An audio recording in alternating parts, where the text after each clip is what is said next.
Assalamualaikum warahmatullahi wabarakatuh. Hamdan wa syukran lillah.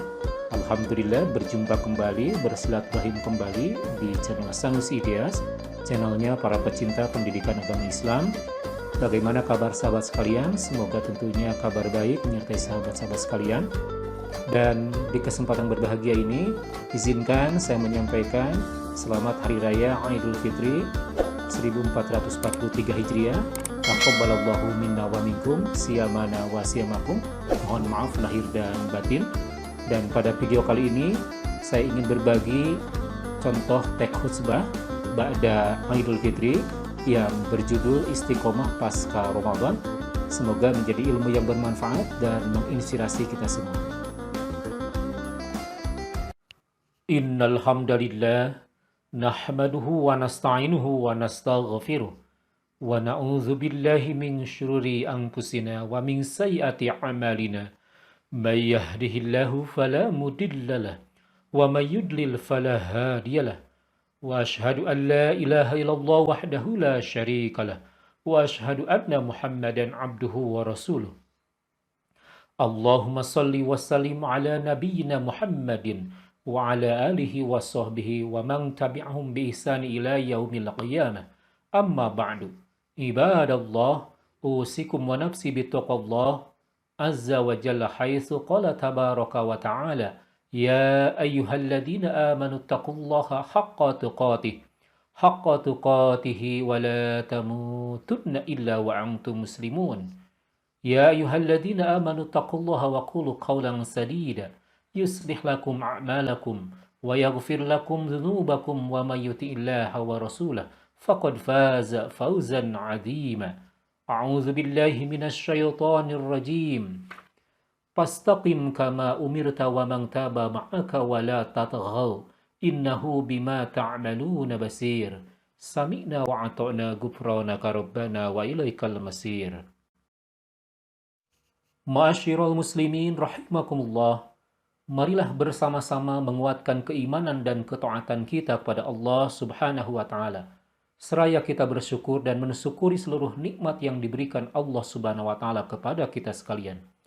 Dan menggunakan kesempatan hidup ini untuk senantiasa berbuat yang terbaik dalam rangka menghambakan diri kepada Allah Subhanahu wa taala dan kemudian mengevaluasi segala noda dosa yang pernah kita perbuat dengan bertobat dengan taubatan nasuha. Ma'asyiral muslimin rahimakumullah. Kita bersyukur tahun ini masih Allah Subhanahu wa taala berikan kesempatan untuk berjumpa dengan bulan Ramadan, musim ketaatan. Pada musim tersebut, seorang hamba mudah dan ringan mengerjakan serangkaian ibadah yang diutamakan, di mana terkadang berat untuk mengerjakannya di selain bulan Ramadan.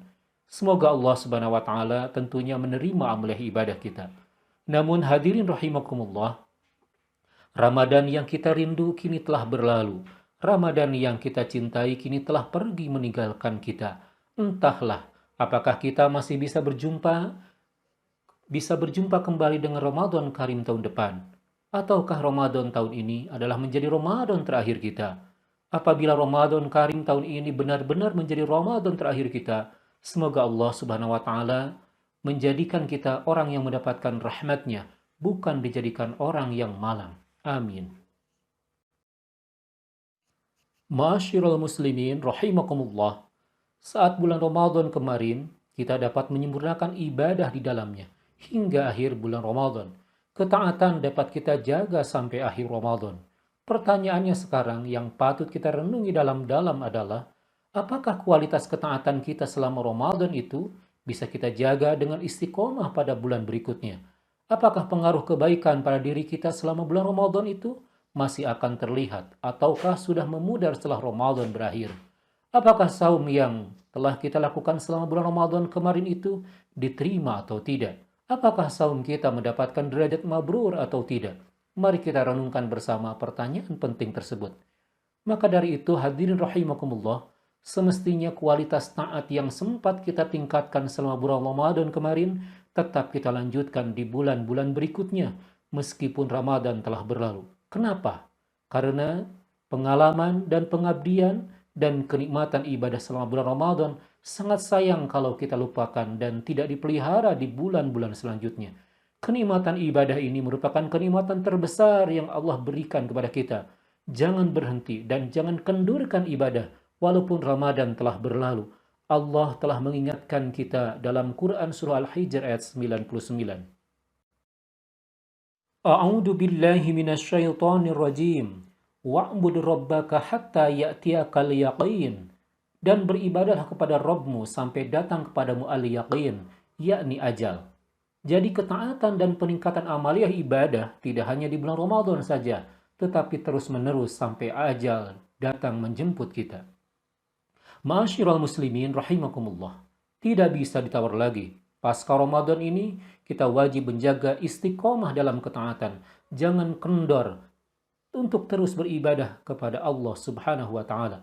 Pertanda keistiqomahan seorang yang paling tampak dan paling kentara adalah istiqomahnya dalam melakukan kebaikan, menetapi agama Allah Subhanahu wa Ta'ala, dan berjalan lurus di atas ajarannya. Perhatikan Quran Surat Hud ayat 112 berikut ini. Fastaqim kama umirta wa man taba ma'aka wa la tatghaw innahu bima ta'maluna basir. Maka istiqomahlah kamu pada jalan yang benar sebagaimana diperintahkan kepadamu, dan juga orang-orang yang telah taubat beserta kamu, dan janganlah kamu melampaui batas, sesungguhnya Dia Maha melihat apa yang kamu kerjakan. Lalu seperti apa bentuk sikap istiqomah yang wajib kita kerjakan dan pertahankan? Jawabannya adalah dengan mengerjakan secara terus-menerus amaliyah-amaliyah ibadah dan berjalan lurus di atas ajaran Allah Subhanahu wa Ta'ala. Perhatikan sabda Rasulullah SAW. Inna ahabbal a'mali ilallahi ma dama wa in qalla. Sesungguhnya amal yang paling dicintai Allah adalah yang terus-menerus, continue, meskipun sedikit. Hadis riwayat Bukhari dan Muslim. Kemudian, amalan apa saja yang harus kita lestarikan di 11 bulan ke depan dalam rangka istiqomah pasca Ramadan? Pertama, melakukan saum sunnah Syawal. Di antara amal sunnah yang dilakukan sesudah bulan Ramadan adalah saum sunnah Syawal. Sebaiknya kita tidak menunda-nunda saum sunnah ini, apalagi meninggalkannya, karena nilai pahala yang dijanjikan saum sunnah Syawal ini sangat besar. Rasulullah SAW bersabda, "Man shoma Ramadhana tsumma atbahu sittan min Syawalin kana kasiyamid dahri." Barang siapa yang berpuasa Ramadan, kemudian berpuasa 6 hari di bulan Syawal, maka dia seperti berpuasa setahun penuh. Hadis riwayat Muslim.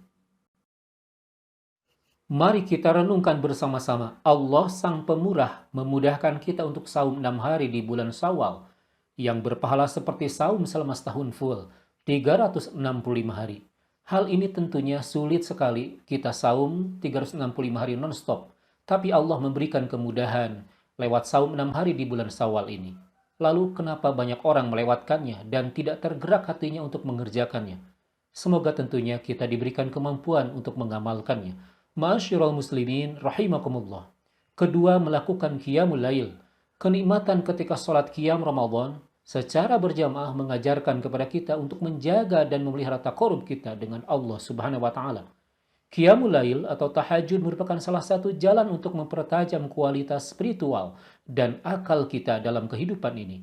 Dengan demikian, Ramadan bukan hanya 1 bulan saja, tetapi sepanjang hidup. Perhatikan firman Allah dalam Quran surah Al-Isra ayat 79. A'udzu billahi minasyaitonir rajim.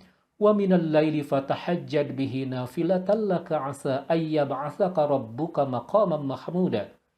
Dan pada sebahagian malam hari, salat tahajudlah kamu sebagai suatu ibadah tambahan bagimu. Mudah-mudahan Tuhan mengangkat kamu ke tempat yang terpuji. Sami'na wa ata'na ghufranaka rabbana wal kalmasyir. Nabi Muhammad SAW sangat bersungguh-sungguh mengerjakan sholat malam ini, hingga kaki beliau bengkak karena mengerjakannya. Ummul Mukminin Aisyah radhiyallahu anha meriwayatkan bahwa Rasulullah SAW senantiasa mengerjakan sholat malam sampai telapak kaki beliau membengkak karena panjangnya berdiri. Sehingga Aisyah pun bertanya, "Wahai Rasulullah, mengapa engkau melakukan seperti ini? Bukankah Allah telah mengampuni dosa-dosamu yang telah lalu maupun yang akan datang?" Maka jawaban Nabi kepada Aisyah, "Bukankah lebih baik aku menjadi hamba yang bersyukur?" Begitulah Nabi kita SAW, beliau senantiasa dan selalu mengerjakan sholat yang sangat agung ini. Hal ini merupakan pelajaran berharga bagi kita dan bahan renungan. sekaliber sosok nabi yang sudah diampuni segala kehilafannya dan sudah dijamin masuk surga, ternyata menunjukkan kesungguhan dan kegigihannya dalam beribadah qiyamul lail dan ibadah-ibadah lainnya. Sementara kita yang bukan siapa-siapa, tidak dijamin masuk surga, terkadang tidak bersemangat dalam beribadah dan tidak tertarik untuk mendirikan sholat tahajud. Ma'asyiral muslimin rahimakumullah. Yang ketiga, senantiasa membaca Al-Quran. Di saat bulan Ramadan, kita menemukan kenikmatan yang luar biasa saat berinteraksi dengan Al-Quran. Kaum muslimin dapat meningkatkan keakraban dengan Al-Quran, bahkan berjam-jam akrab dengan Al-Quran, karena ia menginginkan mendulang pahala yang berlipat ganda dari membaca dan mentadaburi Al-Quran. Kebiasaan baik tersebut tentunya harus terus kita jaga di kehidupan kita saat ini dan akan datang. Nabi SAW bersabda, "Iqra'ul Qur'ana fa innahu ya'ti yaumal qiyamati syafi'an li ashabih." Bacalah oleh kalian Al-Quran, karena ia akan datang pada hari kiamat kelak sebagai pemberi syafaat bagi orang-orang yang rajin membacanya. Hadis riwayat Muslim. Ma'asyiral muslimin rahimakumullah. Lalu yang keempat, senantiasa sholat berjamaah di masjid. Betapa agungnya bulan suci Ramadan dan menjadi magnet yang mampu menyedot kaum muslimin berbondong-bondong untuk melaksanakan sholat berjamaah di masjid. Terbukti masjid-masjid penuh sesak oleh kaum muslimin yang beribadah. Kebiasaan baik ini tentunya jangan hanya ketika di bulan Ramadan, tetapi tentunya harus berlangsung saat ini dan seterusnya. Karena memang Allah Subhanahu wa Ta'ala dan Rasulullah SAW mensyariatkan untuk kaum laki-laki hendaknya mendirikan sholat fardu berjamaah di masjid. Allah Ta'ala berfirman dalam Al-Quran Surah Al-Baqarah ayat 43, A'udhu billahi minasyaitonir rajim. Wa aqimus salata wa atuz zakata warka'u ma'ar raki'in. Dan dirikanlah sholat, tunaikan zakat, dan rukulah beserta orang-orang yang ruku.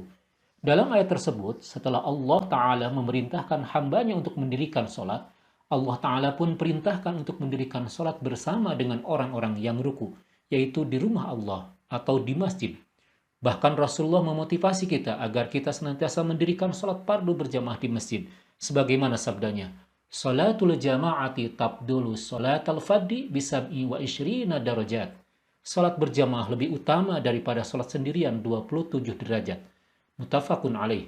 Saudaraku kaum muslimin rahimakumullah, cukuplah kisah dari sahabat Abdullah bin Ummi Maktum berikut ini menjadi motivator kita. Dalam riwayat Ahmad disebutkan bahwasanya antara rumah Abdullah bin Ummi Maktum dengan masjid terdapat bebatuan dan pohon-pohon kurma. Sementara seperti diketahui bersama bahwa Abdullah bin Ummi Maktum adalah sahabat yang mengalami kebutaan sehingga akan sulit melalui jalan tersebut. Tetapi beliau tidak pernah ketinggalan sholat berjamaah di masjid.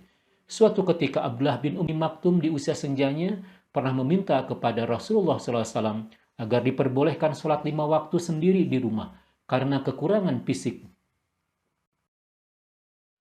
Wahai Rasulullah, saya lelaki buta, rumah saya jauh dari masjid, dan tak memiliki penuntun jalan yang layak.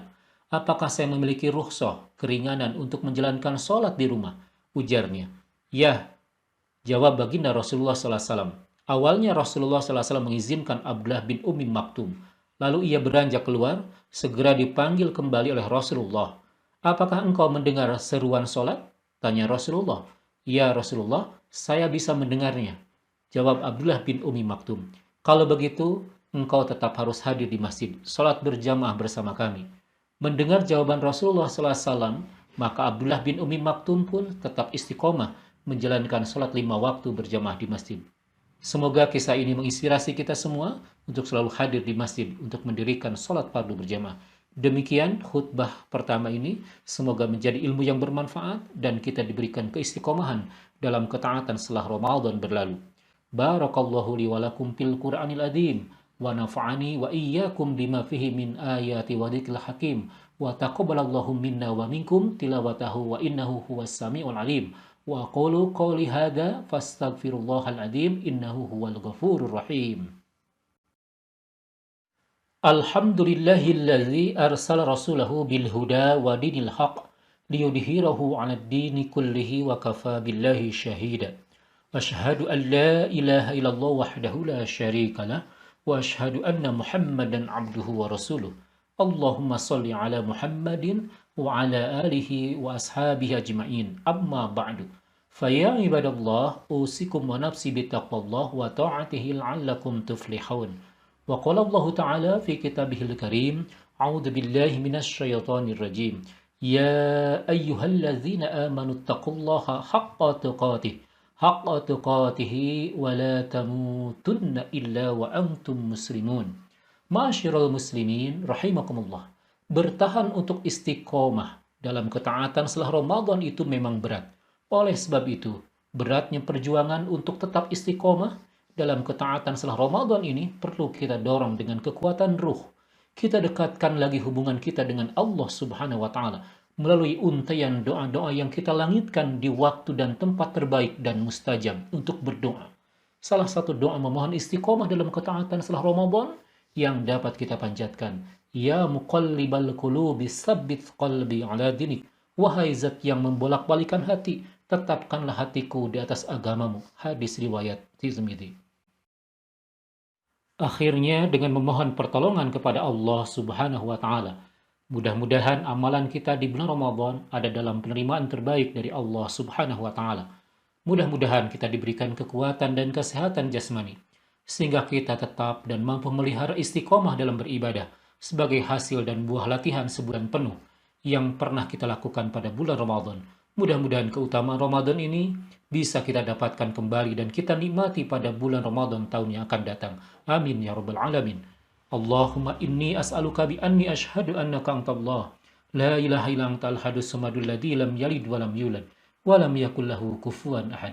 Allahumma ighfir lil muslimina wal muslimat wal mu'minina wal mu'minat al ahya'i minhum wal amwat. Allahumma arinal haqqa haqqan warzuqna ittiba'ah وارنا الباطل باطلا وارزقنا اجتنابه ربنا هب لنا من أزواجنا وذريتنا قرة أعين واجعلنا للمتقين إماما ربنا آتنا في الدنيا حسنة وفي الآخرة حسنة وقنا عذاب النار سبحان ربك رب العزة عما يصفون وسلام على المرسلين والحمد لله رب العالمين وأقول قولي هذا فاستغفر الله العظيم إنه هو الغفور الرحيم.